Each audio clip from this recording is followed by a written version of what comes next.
Hello students.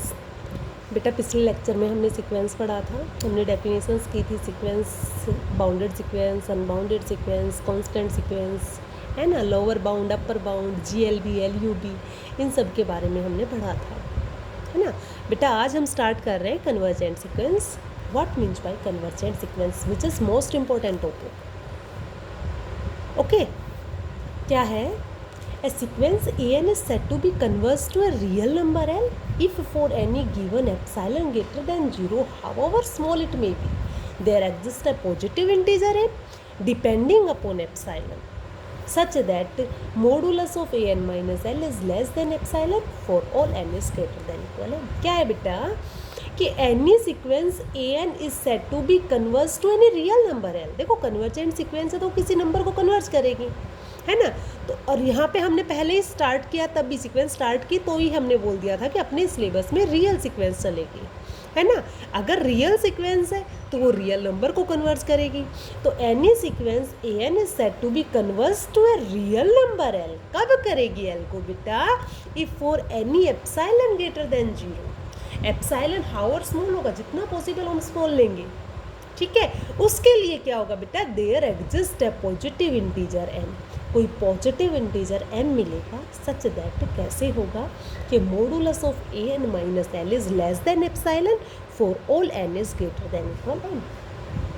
मतलब कि एक ऐसा पॉजिटिव इंटीजर n मिलेगा उससे बड़े और इक्वल सब n के लिए modulus of a n minus L is less than epsilon.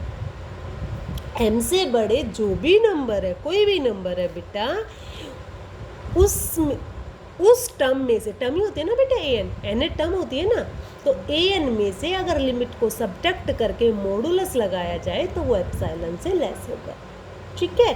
Hair real number l is called limit of the sequence A n. Okay, in this case we write, limit को सबको पता है कैसे लिखी जाती है कि limit N tend to infinity A N is equal n. और हम कह सकते हैं कि ए एन टेंड करेगा एल को as n tend to infinity, और हम सिंपली लिख सकते हैं कि A N is tend to l. Okay, ये अंडरस्टूड होगा। अगर लिखा हुआ है कि ए एन टेंड कर रहा है एल को, दैट इज एन टेंड कर रहा है इन्फिनिटी को, ठीक है। तो बेटा ये थी अपनी कन्वर्जेंट की डेफिनेशन। कन्वर्जेंट सीक्वेंस क्या होगी बेटा? Any sequence A N is said to be converges to real number l if for any given epsilon greater than 0, where epsilon को ना बेटा however small it may be, there exists a positive integer m such that modulus of a n minus l is less than epsilon for all n greater than equal m। तो हमें कोई ऐसा m चाहिए जिससे बड़े और equal हर एक n के लिए modulus of a n minus l जो है वो लेस देन एप्सिलॉन हो। ओके, अब बात करते हैं बेटा कि if the limit of sequence exist and unique, then the sequence is called convergent sequence, ठीक है।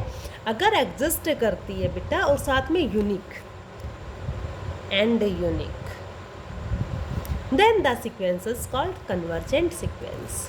Okay, otherwise it is called oscillating और डाइवर्जेंट सीक्वेंस। बेटा ये यूनिकनेस हम आगे प्रूव भी करेंगे कि अगर कोई सीक्वेंस कन्वर्जेंट है तो वो यूनिक लिमिट को कन्वर्ज करेगी। ओके, फिर अगर यूनिक को कन्वर्ज कर रही है, लिमिटिंग वैल्यू यूनिक आ रही है, दैट इज वो कन्वर्जेंट है ना।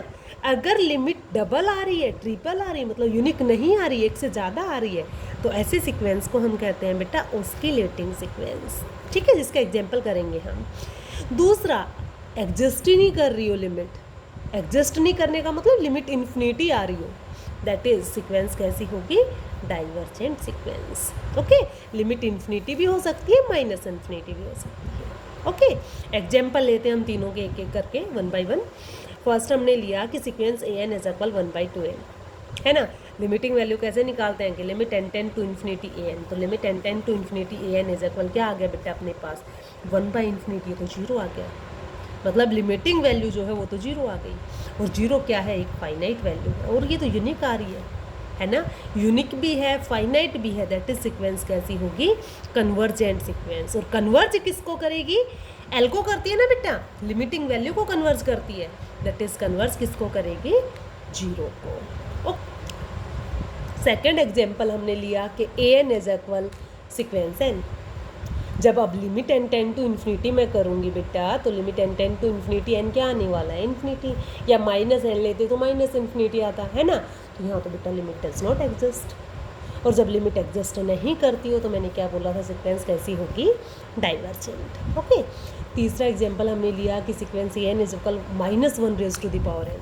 बेटा -1 raise to the power n, अब हमने क्या बोला, ये सिक्वेंस है, और बेटा सिक्वेंस में एन कहाँ से आता है, नेचुरल नंबर से। डोमेन कौन होती है, नेचुरल नंबर होती है, तो ये एन भी नेचुरल नंबर आने वाला है ना। अब नेचुरल नंबर कभी इवन होगा कभी ओड होगा, है ना। जब जब नेचुरल नंबर इवन आएगा इसकी वैल्यू 1 आएगी, जब जब एन ओड नंबर होगा तब तब इसकी वैल्यू -1 आएगी। इसका मतलब इसकी वैल्यू तो डबल आ रही है, कभी 1 आ रही है, कभी -1 आ रही है, कभी 1 आ रही है, कभी -1 आ रही है। तो एन पे डिपेंड करता है कि वो इवन है या ओड है ना। तो इसकी तो डबल वैल्यू आ रही है, और जब डबल वैल्यू आती है बेटा तो सीक्वेंस कैसी होती है, oscillating sequence. Hence sequence N is oscillating sequence and oscillates between -1 and 1। Okay, ठीक है भाई। इसके बाद हम स्टार्ट करते हैं थ्योरम्स। फर्स्ट थ्योरम आती है बेटा कि prove that every convergent sequence converges to a unique limit. मैंने डेफिनेशन करते हुए ही बोला था कि अपने पास अगर कोई कन्वर्जेंट सीक्वेंस होगी तो उसकी लिमिट यूनिक होगी। आ गया वही, है ना। हमें प्रूव करना है कि कोई सीक्वेंस कन्वर्जेंट सीक्वेंस है तो वो यूनिक लिमिट को कन्वर्ज करेगी। और बेटा यूनिकनेस जब भी आपको प्रूव करनी हो, मैं बार बार बताती हूँ बेटा, जब भी किसी भी चीज़ में कहीं भी यूनिकनेस अगर प्रूव करनी पड़ती है तो हम क्या करते हैं कि हम उस चीज़ को डबल लेके चलते हैं कि यूनिक ना होगी और डबल है, अज्यूम करते हैं, लास्ट कंट्राडिक्ट करवा देते हैं। मतलब जो डबल चीज़ हम लेके चलते हैं उन दोनों को इक्वल दिखा देते हैं और कह देते हैं कि नहीं इसके डबल पॉसिबल नहीं है, ये तो यूनिक है ना। तो यहाँ पे भी हम कुछ ऐसा ही करने वाले हैं, कन्वर्जेंट सीक्वेंस लेंगे, उसकी डबल लिमिट लेके चलेंगे, इन लास्ट दोनों को इक्वल दिखा देंगे, बस इतना सा काम है। तो let us assume that the sequence n converges to 2 distinct real numbers l and l dash. L dash लिया बेटा ये, ठीक है, 2 रियल नंबर्स को कन्वर्ज कर रही है एल और एल डैश।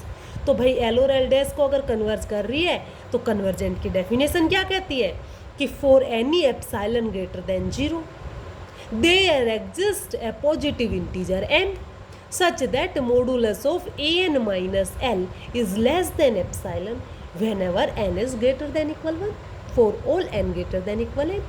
यही होती थी ना, तो डेफिनेशन अप्लाई कर देते हैं, है ना। तो let epsilon is greater than 0 be a given real number. अब कहते हैं कि since n tend to l, तो एल को कन्वर्ज कर रही थी, एल डैश को कन्वर्ज कर रही थी, तो पहले मैंने एल को ले लिया। Since n is converge to l, अगर कन्वर्ज कर रही है तो therefore there exist a positive integer m. M की बजाय इसके पास बेटा 2 लिमिट है, तो मैं m1 m2 ले लूँ। फर्स्ट मैंने ले लिया m1 सच दैट, कैसे लिया कि modulus of an minus L is less then होगा एप्सिलॉन से। अच्छा, मैंने यहाँ पे एप्सिलॉन बाई 2 लिखा, अभी एप्सिलॉन बाई 2 की ज़रूरत क्यों पड़ी, अभी के लिए आप एप्सिलॉन लीजिए, इन लास्ट हम बताते हैं हमने एप्सिलॉन बाई 2 क्यों लिया था। ठीक है, हम सपोज कर रहे हैं कि modulus of an minus L less than epsilon है for all n is greater than equal m1। ठीक है, फर्स्ट हो गया अपना ये। सेकंड कहता है कि also an tend to l dash, तो वो ये भी वही काम करेगा, so there exist a positive integer m2, दूसरा m2 मिल गया, such that modulus of an minus L dash is less than epsilon by 2। अब यहाँ पे भी मैं एप्सिलॉन ही लेट करके चल रही हूँ, एप्सिलॉन बाई 2 नहीं है, ये एप्सिलॉन है। Okay, for all n greater than equal m2। तो बेटा ये दोनों अपने पास इक्वेशंस बन जाती है, ऐसे ही करते हैं, डेफिनेशन यही थी कन्वर्जेंट की। तो अब मैंने क्या किया बेटा, m1 और m2 दोनों का जो मैक्सिमम है उसको m मान लिया। देखो मैक्सिमम या तो m1 होगा या m2 होगा, बट दोनों में से जो भी है हमें पता नहीं है, कंफर्म नहीं है, बट दोनों में से जो भी है उसको हमने लेट कर लिया m। ओके, और उसका यूज करके हम सॉल्व करते हैं। तो मैंने क्या लिया, modulus of an minus L is less than epsilon, अब मैं एप्सिलॉन बोल रही हूँ बार बार, and modulus of an minus L dash less than epsilon for all. अब देख बेटा n greater than equal m1 के लिए भी ऐसा ही कह रहा है, m2 के लिए भी ऐसा कह रहा है, तो दोनों में से जो बड़ा है उसके लिए भी ऐसा ही होगा, है ना। तो क्यों ना मैं n greater than equal m simply single लिख दूँ। ठीक है, तो यहाँ से मुझे मिला कि modulus of a n minus L less than epsilon by two and a n modulus of a n minus L dash is less than epsilon by two की बजाय एप्साइलन बाई टू की बजाय हम एप्साइलन बोल रहे थे पीछे से, है ना। Okay, now modulus of l minus L dash is equal किसके होगा बेटा, मैंने इसमें देखो एल माइनस एल डैश लिया है, मैंने करना क्या है, मुझे एल और एल डैश को बराबर दिखाना है। एल और एल डैश इक्वल कब होंगे, जब इक्वल होने का मतलब दोनों का डिफरेंस जीरो होगा, मतलब एल में से एल डैश को या एल डैश में से एल को, दोनों को किसी को एक को सब्ट्रैक्ट करेंगे तो रिजल्ट जीरो अगर आता हो, दोनों इक्वल होंगे तो रिजल्ट जीरो आएगा, अगर जीरो आता है तो वो दोनों बराबर है ना। तो मैं दोनों का डिफरेंस लेके चल पड़ी हूँ, दोनों का डिफरेंस मुझे जीरो दिखाना है। ओके, तो हो सकता है जीरो ना आता हो, इसलिए मैंने मॉडुलस लगाया। तो modulus of l minus L dash, इसमें मैंने ए एन को ऐड किया, ए एन सब्ट्रैक्ट किया, तो L minus a N subtract किया बेटा, प्लस ए एन ऐड किया मैंने माइनस एल डैश आ गया। यहाँ से हमने मॉडुलस को स्प्लिट किया, और मॉडुलस को स्प्लिट करते हैं तो बेटा सिंबल आता है लेस देन इक्वल का, तो ये चीज़ लेस देन इक्वल आ गई, एल माइनस ए एन का modulus plus modulus of a n minus L dash, है ना। और मॉडुलस के अंदर तो बेटा चाहे मॉडुलस ए माइनस बी लिख लो, चाहे मॉडुलस बी माइनस ए लिख लो, दोनों बात बराबर होती है। तो यहाँ पे modulus of l minus a n को मैं modulus of a n minus l लिख सकती हूँ, plus modulus of a n minus L dash, सही है। अब बेटा ये हमने एप्साइलन लिया था, ये हमने एप्साइलन लिया था, और एप्साइलन प्लस एप्साइलन 2 एप्साइलन हो जाता है ना। अब 2 एप्साइलन आने का मतलब देखो, एप्साइलन जो होता है वो हाउएवर स्मॉल लेते हैं, जितना पॉसिबल हो उतना स्मॉल लेते हैं, ये बड़ा है हमने। अब बेटा एप्साइलन की बजाय अगर एप्साइलन बाई 2 अगर हम रिप्लेस कर देते हैं तो वो तो और भी छोटा बन जाता है, और हमने बोला है कि जो ये हमें एप्साइलन की जगह चाहिए ये हाउएवर स्मॉल होना चाहिए, जितना पॉसिबल हो लेस होना चाहिए, छोटा होना चाहिए, स्मॉल होना चाहिए, है ना। तो एप्साइलन से तो एप्साइलन बाई 2 और भी लेस है ना, तो यूज कर सकते हैं। और यूज करने से बेनिफिट क्या होगा बेटा, जब 2 टाइम एप्साइलन ऐड करेंगे तो वो 2 टाइम बन जाएगा, बट एप्साइलन बाई 2 और एप्साइलन बाई 2 ऐड करेंगे तो वो एप्साइलन बनेगा, और एल माइनस एल डैश का मॉडुलस लेस देन एप्साइलन लिखा हुआ सही लगेगा, ठीक है। अदरवाइज तो वही एप्साइलन अगर टेंड करता है जीरो को तो 2 एप्साइलन भी टेंड करेगा जीरो को, है ना। बट 2 एप्साइलन थोड़ा बड़ा सा लिखा हुआ लगता है, हमें बड़ा नहीं लेना, हाउएवर स्मॉल लेना है, जितना पॉसिबल हो स्मॉल लेना है ना। इसलिए हमने एप्साइलन बाई 2 ऐड किया, दोनों को ऐड किया तो यहाँ पे एप्साइलन हो गया। अच्छा सुनो, कई बार 3 बार यूज करना पड़ जाता है तो वहाँ पे एप्साइलन बाई 3 भी ले लेते हैं, है ना। तो जो आपका मन करे, जो हमें ज़रूरत होगी उसके हिसाब से हम लेट करेंगे। तो यहाँ पे लेस देन एप्साइलन आ गया, अब एप्साइलन टेंड कर रहा है जीरो को, तो इसका मतलब modulus of l minus L dash जो है वो लेस देन एप्साइलन से, और एप्साइलन जीरो को टेंड कर रहे थे, ये तो पक्का मॉडुलस है तो नेगेटिव नहीं हो सकता, तो पक्का ये तो जीरो बनेगा। तो एल माइनस एल डैश का मॉडुलस हो गया जीरो, मॉडुलस जीरो इसका मतलब L minus L dash zero, और L minus L dash zero इसका मतलब L is equal L dash, मतलब जो लिमिट हमने दोनों अलग अलग ली थी वो तो दोनों सेम है। दैट इज लिमिट कैसी है बेटा, यूनिक, यही हमें प्रूव करना था। हमने सीक्वेंस को कन्वर्जेंट लेके चले, उसकी हमने डबल लिमिट ली, दोनों लिमिट को इन लास्ट इक्वल दिखा दिया, दैट इज लिमिट जो है वो यूनिक होगी। तो अब से और अभी से हमारे पास एक रिजल्ट हो गया। रिजल्ट क्या हो गया बेटा अपना, कि अगर आपके पास कोई कन्वर्जेंट सीक्वेंस है तो उसकी जो लिमिट होगी वो यूनिक होगी। इसके बाद बेटा सेकंड थ्योरम आती है, ये दोनों थ्योरम साथ साथ चलती हैं बेटा, दोनों मोस्ट इंपॉर्टेंट है आप लोगों के लिए। ओके, सेकंड थ्योरम क्या कहती है कि prove that every convergent sequence is bounded but not conversely. कहता है कि कोई भी सीक्वेंस कन्वर्जेंट होगी तो वो बाउंडेड होगी, बट कन्वर्स ट्रू नहीं है, जरूरी नहीं है कि कन्वर्स भी ट्रू हो। मतलब अगर कोई बाउंडेड सीक्वेंस है तो वो कन्वर्जेंट हो, ऐसा जरूरी नहीं है, क्योंकि हमने एग्जाम्पल देखा था ना बेटा, बाउंडेड सीक्वेंस होने का मतलब उसकी रेंज का जो सेट बनता है वो बाउंडेड हो, है ना। हमने पीछे एग्जाम्पल देखा तो था, -1 n हमने एक सीक्वेंस ली थी और जिसकी जो लिमिटिंग वैल्यू आई थी वो -1 और 1 आई थी, मतलब रेंज सेट जो है वो बाउंडेड है बेटा, सबको दिख रहा है ना, बट कन्वर्जेंट नहीं है बेटा, वो ऑस्किलेट करती है सीक्वेंस, है ना। तो कन्वर्स का तो हम एग्जाम्पल अब भी लेके चल पड़े, अभी हमें प्रूव करना है कि अगर कन्वर्जेंट है तो वो बाउंडेड होगी। ओके, चलो करते हैं। कि लेट पहले कन्वर्जेंट सीक्वेंस लेके चलेंगे, इन लास्ट उसको बाउंडेड दिखा देंगे। बाउंडेड होने का मतलब समझते हैं ना बेटा? बाउंडेड सीक्वेंस का मतलब आप लोग समझते हैं कि वहां पे क्या मिलेगा, हमें कोई कैपिटल की और स्मॉल की मिलेगा, है ना, कि an के सारे टर्म्स कैपिटल के से लेस देन इक्वल हो, स्मॉल के से ग्रेटर देन इक्वल हो। ऐसा किया था हमने, डेफिनेशंस हमने रीड की थी, तो वो सब हम यूज करेंगे। तो let an be a sequence which is convergent to l। अगर कन्वर्जेंट है तो हम कन्वर्जेंट की डेफिनेशन अप्लाई करेंगे।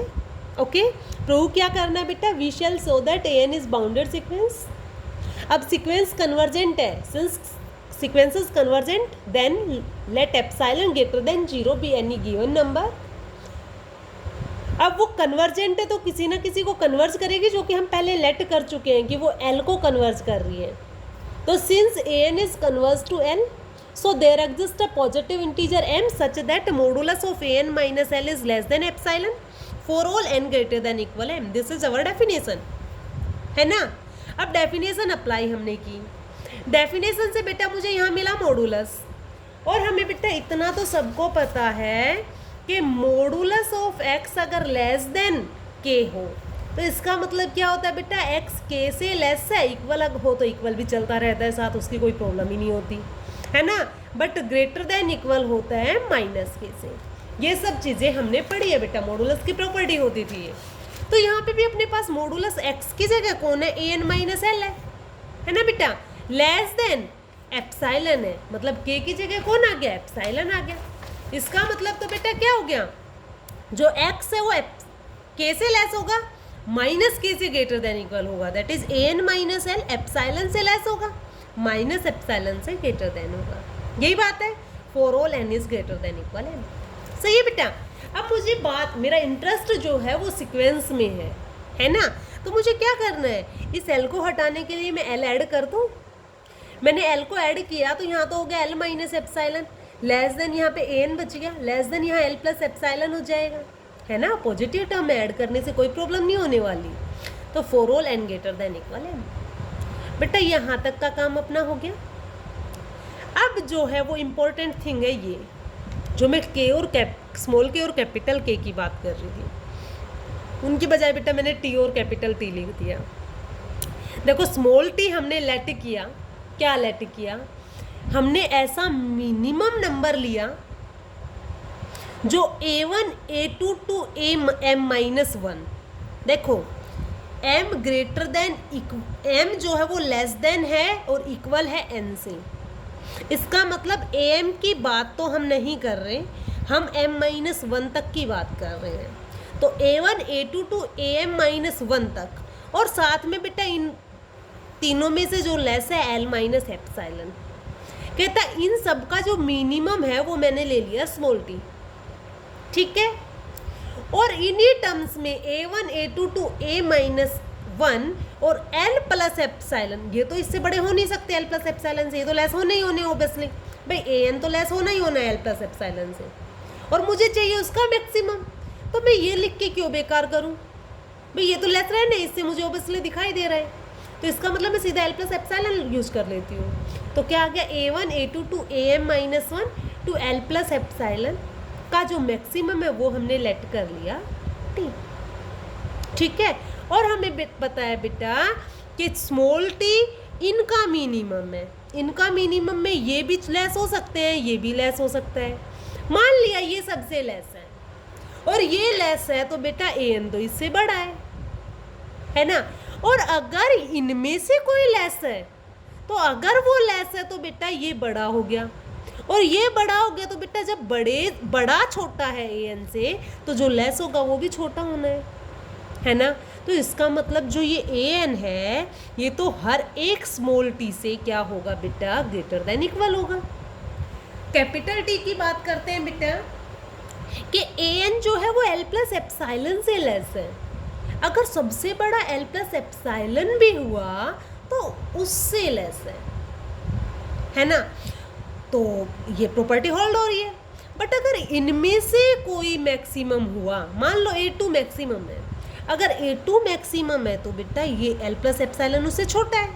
अब an तो l प्लस एप्सिलॉन से भी लेस है, तो a2 से तो लेस होगा ही होगा, और a2 से लेस होने का मतलब a2 मैक्सिमम, और मैक्सिमम तो t है, मतलब वो तो t से लेस हो गया। तो कहने का मतलब मुझे कोई ऐसा कैपिटल T मिल रहा है उस जिससे सारे an लेस देन इक्वल है, ऐसा कोई स्मॉल t मिल रहा है जिससे सारे an ग्रेटर देन इक्वल है, ठीक है। और ये सारा काम चल रहा है for all n belongs in natural number, है ना। तो an जो है वो t और स्मॉल t और कैपिटल T के बीच में लाई कर रहा है। कोई ऐसे फाइनाइट नंबर t और कैपिटल T मुझे मिल रहे हैं जिनके बीच में an आ रहा है, इसका मतलब an कैसा हो गया, बाउंडेड। अब सीक्वेंस कैसी हो गई बेटा, बाउंडेड। कन्वर्स की बात अगर करें तो कन्वर्स तो मैंने पहले ही बोल दिया था कि need not be true. Why, an का एग्जाम्पल भी हमने लिया था कि -1n हम लेते हैं, तो अपने पास an जो रेंज सेट आता है वो -1 और 1 आता है, जो कि फाइनाइट है, बाउंडेड है, बट ऑस्किलेट कर रही है सीक्वेंस, कन्वर्जेंट नहीं है। तो बेटा क्या आ गया, an इज बाउंडेड तो है but it has no unique limit, so it is not convergent, है ना। तो if sequence is bounded but it need not be convergent, sequence bounded हो सकती है बट जरूरी नहीं है वो कन्वर्जेंट हो, बट हमने प्रूव किया कि अगर सीक्वेंस कन्वर्जेंट सीक्वेंस है तो वो बाउंडेड 100% होगी। तो बेटा ये आपकी दो थ्योरम्स हुई हैं आपकी। फर्स्ट थ्योरम आपकी आए कि if sequence is convergent sequence then it has unique limit, okay. Second जो थ्योरम आई वो आपके पास क्या आई, any sequence is convergent sequence if it is bounded, but bounded sequence need not be convergent, converses need not be true. It's okay. I hope बेटा आपको सब समझ आया होगा। आज के लिए इतना ही। Okay, thank you.